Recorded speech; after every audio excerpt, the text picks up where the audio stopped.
What if my plants are bigger? How do I go about potting them?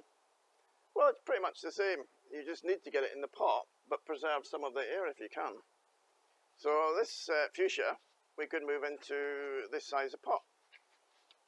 I think you can see that if we try filling that with compost, it's quite easy to break the stems.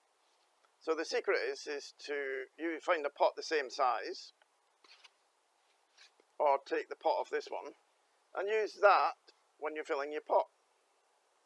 So to fill a pot, we want this pot to be at the right height. So that's still a bit high. So we'll take a bit more compost out. So that's now about level with the top. And then we can just fill in the compost around here.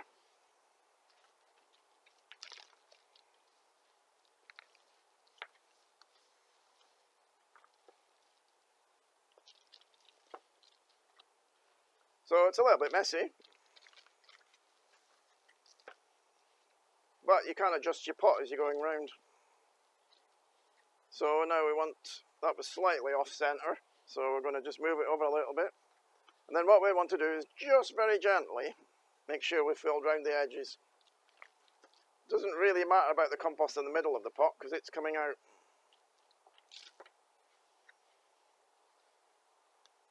So now just a final adjustment for height. So this pot wants to end up about there. A little bit more compost just to make sure.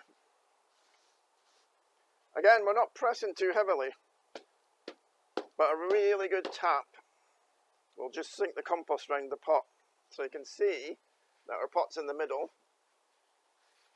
And now we can take this pot out, and it leaves a perfect hole. So it leaves the hole the perfect size for the one that we're going to put in. So this is our fuchsia plant. You can see the lovely little root hairs here.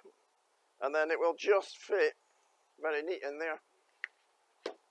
And one more tap and a good watering, and the job's done. We haven't damaged any of the foliage, and it's perfectly in the middle of the pot. Also, we have preserved all the air. If we were doing it without the pot, we'd have to press our fingers in to try and get the compost all the way around. So we now know that this plant is touching the compost all the way around and at the bottom.